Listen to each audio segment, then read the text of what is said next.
de foot. Bonsoir Julien Falgou. Bonsoir. Merci. Vous êtes directeur général de l'enseigne Urban Soccer. Julien Falgou, vous n'êtes pas autorisé à rouvrir. Est-ce que c'est dû au manque de reconnaissance du foot à 5 ? Je sais pas, en tout cas on vient de faire un manifeste du foot à 5 en regroupant tous les acteurs du foot à 5 qui va dans cette idée-là, et je sais pas si on en souffre encore. Je pense que comme vous jouez, beaucoup de monde connaissent nos centres et beaucoup viennent jouer. On a plus de 5 millions de pratiquants.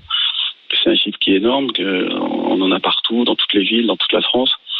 Donc je sais pas si on a vraiment un manque de reconnaissance ou si c'est vraiment lié aux questions sanitaires, c'est dur à dire, mais en tout cas on a voulu faire passer un message et faire ce manifeste du foot à 5 qui a été signé par plein de personnalités, par du monde de chez vous d'ailleurs. Vous pouvez le dire, du très lourd, vous pouvez le dire. Vous étiez presque du très lourd. Et puis on a eu du très lourd d'RMC et puis du très lourd aussi. Vous avez eu qui d'RMC ? Et notamment, il y a eu Gilbert Bribois, je crois qu'il y en a eu d'autres. Il y a Mohamed aussi, Mohamed Bouafsi peut-être. Ouais, exactement. Ah oui, il y a Zinedine Zidane surtout. Et il y a Zinedine Zidane. Oui, ça c'est moins important. Quand il parle, c'est tout de suite, on écoute. Et Julien Falgou, est-ce que vous défendez que vous pourriez aujourd'hui ouvrir dans des conditions sanitaires totalement safe, sécures ? Non, on ne défend pas ça. Ce qu'on défend, nous, c'est que il faut faire confiance, je pense, au pouvoir public, etc., aux directives sanitaires qui sont données. S'ils le font, c'est qu'il y a des questions liées à l'épidémie qui sont importantes, et donc faut savoir les respecter. Après, ce qu'on dit et ce qu'on essaye de pousser, nous, c'est que on a des vrais arguments pour ça. Ils nous ont demandé les pouvoirs publics nous ont demandé de mettre en place un guide sanitaire par pratique. Ce qu'on a fait, on a fait un vrai guide sanitaire avec des process assez nombreux et assez lourds sur la désinfection, sur des aménagements, sur le fait qu'on ne pouvait pas ouvrir les vestiaires dans un premier temps. Bien sûr.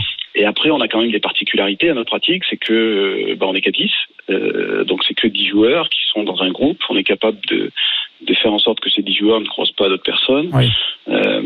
C'est des espaces qui sont extrêmement larges, parce qu'on parle de 10 personnes sur 500 mètres carrés, donc c'est une personne pour 50 mètres carrés. Bien sûr. Donc quand on parle de transport en commun ou quand on parle d'un terrain de foot à 5 comme ça, voilà, c'est du mouvement, c'est-à-dire qu'il n'y a pas de contact prolongé, c'est simplement des passages comme ça où on peut par contre toucher les joueurs. Et donc c'est ça le vrai problème, c'est que la distanciation physique n'est pas possible. Mais en même temps, il y a d'autres arguments, je pense, d'autres choses. Puis un argument aussi qui est extrêmement fort, je pense, pour les pouvoirs publics, c'est que 99% de nos clients ont moins de 50 ans. Et on sait que ces joueurs-là et ces gens-là ne sont pas du tout à risque, quoi. Bien sûr. J'ai une question, Julien Falgou, je me permets. Dans votre activité, vous avez aussi les stages que vous faites avec les enfants. Et on sait que le gouvernement insiste pour l'accompagnement sportif pour les enfants qui ne peuvent pas être dans les écoles et dans les collèges. Est-ce que vous aussi, vous pouvez être une alternative à tout cela ? Évidemment.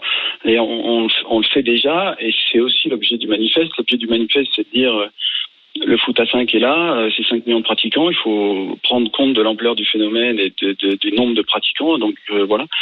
Et derrière, c'est aussi faire un appel du pied au pouvoir public avec qui on travaille déjà, mais de dire que le sport tel qu'on va le connaître maintenant, tout le monde parle du monde d'après, on avait déjà anticipé tout ça, mais il y a une vraie collaboration entre sphère publique et sphère privée qui s'établit. Et on travaille notamment avec l'Agence nationale du sport, et effectivement, les écoles, les centres de loisirs, les clubs, puisqu'on travaille aussi avec la Fédé de foot. Il y a plein de monde qui va venir pratiquer dans nos centres. Et aujourd'hui, on sait que les collectivités n'ont plus les moyens de financer des équipements sportifs.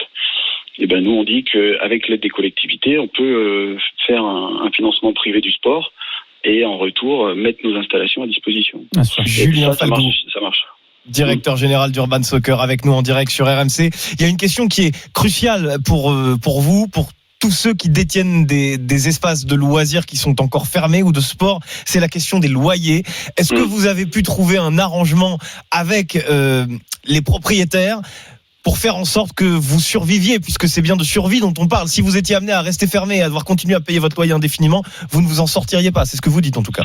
Oui, il y a deux enjeux fondamentaux qui ont été, parce que depuis le 15 mars, c'est zéro de chiffre d'affaires sur un réseau comme le nôtre, c'est 30 ou 31 centres.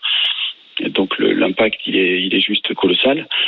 Il y a une première série de mesures qui a été le chômage partiel, et ça, je dois dire que ça nous fait une vraie bouffée d'air, et il faut remercier les pouvoirs publics pour ça, parce que ça c'est une vraie mesure bonne et importante. D'autant que on a été mis dans la catégorie avec le tourisme, les hôtels, les restaurants, et donc on va pouvoir prolonger ces mesures de chômage partiel jusqu'à la rentrée. Et le deuxième énorme sujet pour nous, c'est les loyers, parce que ce qu'il faut comprendre, c'est que dans le loisir sportif, on a des petits paniers moyens. On n'est pas un commerce. Et le loyer charge peut représenter jusqu'à 30% du chiffre d'affaires sur un centre comme le nôtre, ce qui est juste colossal. Et donc, il y a une vraie bataille qu'on est en train de lancer, qui va être juridique, je pense, avec les propriétaires. On a 2 ou 3 gros propriétaires comme Decathlon qui ont accepté, qui tout de suite ont dit on va aider les locataires et on va faire des annulations de loyer. Oui. Et les autres, beaucoup nous ont dit on va faire des reports. Sauf que le report, ça change pas le problème, ça fait que le décaler. Et ça marche pas. Alors après, on va rentrer dans une bataille juridique, mais on a des vrais arguments. C'est le fameux cas de force majeure qui est lié à une clause qui s'appelle l'exception d'inexécution. Et ces 2 facteurs font qu'on a des vraies forces juridiques, et j'espère qu'on va réussir à obtenir les annulations de tous les loyers. C'est extrêmement important. Et là, effectivement, les pouvoirs publics aussi peuvent, j'espère, pourront nous aider dans ce sens. Merci beaucoup Julien Falgou d'avoir été avec nous ce soir. On espère. Et Oussem Loussaïef notamment espère un retour très rapide. On l'espère. Et je pense qu'on peut tous se joindre à lui dans cet appel-là. Merci Julien Falgou, directeur général d'Urban Soccer, d'avoir été avec nous sur RMC.